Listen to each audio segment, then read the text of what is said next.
जय जिनेंद्र। आज हम समझेंगे 8 कर्मों को भारत के मिसाइल मैन और एक्स प्रेसिडेंट अब्दुल कलाम के जीवन से। अब्दुल कलाम का जन्म 1931 में तमिलनाडु के रामेश्वरम शहर में हुआ था। उनके पिता का नाम था जैनुलब्दीन और वो एक बोट ओनर थे। स्कूल में अब्दुल कलाम एक बहुत ही इंटेलिजेंट स्टूडेंट थे जिन्हें हमेशा अधिक से अधिक ज्ञान प्राप्त करने की इच्छा रहती थी। आपने भी देखा होगा कि स्कूल में कुछ बच्चे बहुत इंटेलिजेंट होते हैं और कुछ थोड़े कम इंटेलिजेंट। कुछ बच्चों को एक बार में ही सब याद हो जाता है और कुछ को नहीं। ये सब होता है हमारे ज्ञानावरणीय कर्म की वजह से। ज्ञानावरण शब्द 2 शब्दों से मिलकर बना है, ज्ञान और आवरण, मतलब ऐसे कर्म जो आत्मा के ज्ञान गुण को ढक दें। जैसे सूरज के आगे अगर कभी बादल आ जाएं तो सूरज का प्रकाश कम हो जाता है, आधा अधूरा दिखाई देता है। या फिर कभी अगर आसमान में बादल कम हो तो वहाँ सूरज का प्रकाश ज़्यादा होता है। वैसे ही हमारे कर्मों की वजह से किसी का ज्ञान ज़्यादा तो किसी का कम होता है और किसी की मेमोरी शार्प तो किसी की वीक होती है। पिछले जन्म के अच्छे कर्मों के प्रभाव से अब्दुल कलाम जी के ज्ञानावरणीय कर्म का प्रभाव उनकी आत्मा पर कम था और इसीलिए वो इतने इंटेलिजेंट थे। ऐसे ही दूसरा कर्म होता है दर्शनावरणीय कर्म। दर्शनावरण शब्द भी 2 शब्दों से मिलकर बना है, दर्शन और आवरण, मतलब ऐसे कर्म जो आत्मा के दर्शन गुण को ढक दें। ये दर्शन गुण हम किसी और वीडियो में अच्छे से समझेंगे। बचपन में बहुत गरीब होने के कारण अब्दुल कलाम न्यूज़पेपर बेचकर पैसे कमाते थे। काम के साथ साथ वो पढ़ाई भी बहुत मन लगाकर ध्यान से करते थे। 1955 में उन्होंने मद्रास इंस्टीट्यूट ऑफ टेक्नोलॉजी में एरोस्पेस इंजीनियरिंग पढ़ने के लिए एडमिशन ले ली। एक बार कॉलेज डीन अब्दुल कलाम जी के प्रोजेक्ट वर्क से खुश नहीं थे और उन्होंने बोला कि अगर आप 3 दिन में ये प्रोजेक्ट रीमॉडल नहीं करोगे तो आपकी स्कॉलरशिप कैंसिल हो जाएगी। ये सुनकर कलाम जी तो एकदम शॉक्ड हो गए, डर गए, क्योंकि बिना स्कॉलरशिप के उनकी पढ़ाई अधूरी रह जाती।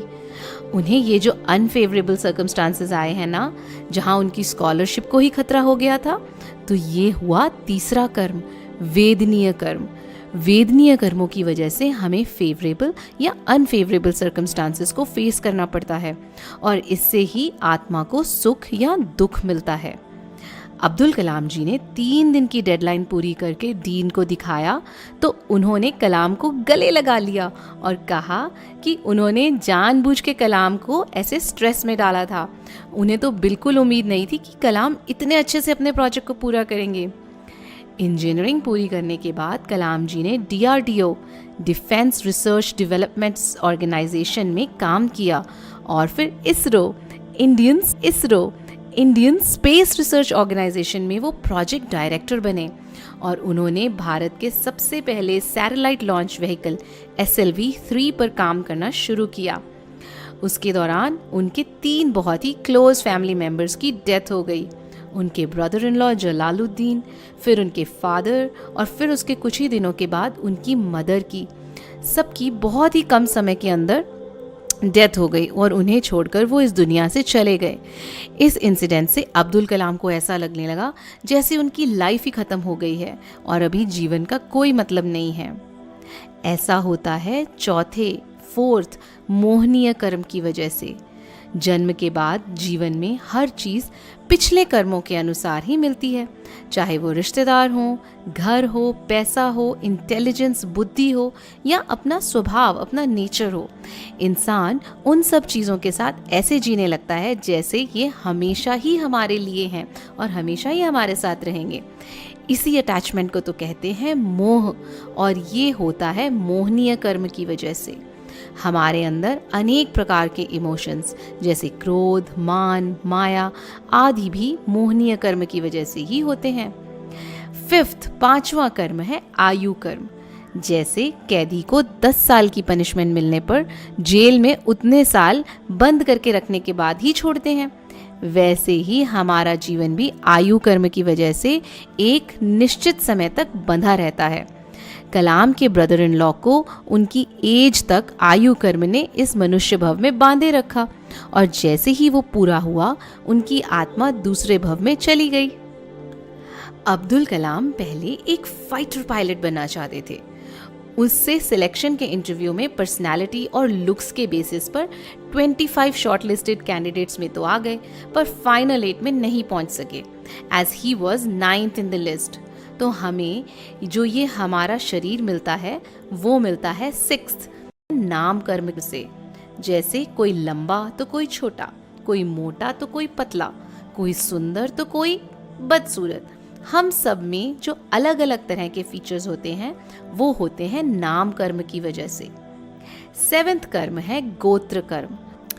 कुछ लोग बहुत संस्कारिक घर में पैदा होते हैं जहाँ पर धर्म की बातें सिखाई जाती हैं, और कुछ ऐसे घर में जहाँ पर इतने धर्म के संस्कार ही नहीं होते। ये होता है गोत्र कर्म की वजह से। और लास्ट 8th कर्म है अंतराय कर्म।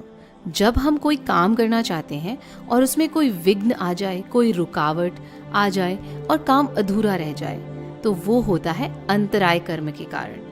जैसे कलाम जी के कुछ प्रोजेक्ट्स में जिन पर वो काम कर रहे थे, जैसे वो चाहते थे वैसा नहीं हुआ, तो ये हुआ अंतराय कर्म की वजह से। कलाम ने भारत देश के लिए मिसाइल्स बनाए, न्यूक्लियर टेस्ट्स में भी हेल्प की और कई साल की मेहनत, डेडिकेशन एंड एक्सपीरियंस के बाद भारत के 11th प्रेसिडेंट बने। देखा कैसे इन 8 कर्मों का प्रभाव हमारे जीवन पर पड़ता है। हम सब लोगों के कर्म अलग अलग होते हैं और इसलिए हम सबका जीवन भी अलग अलग होता है। जो इन सब कर्मों से रहित हो जाते हैं वो होते हैं जिनेंद्र भगवान। तो हम सब इन 8 कर्मों से बचने का उपाय करेंगे। यदि इस वीडियो ने आपका दिल छू लिया हो तो इसे लाइक शेयर अवश्य करें और ऐसी ही बेहतरीन वीडियोस के लिए हमारा पेज जरूर फॉलो करें। धन्यवाद।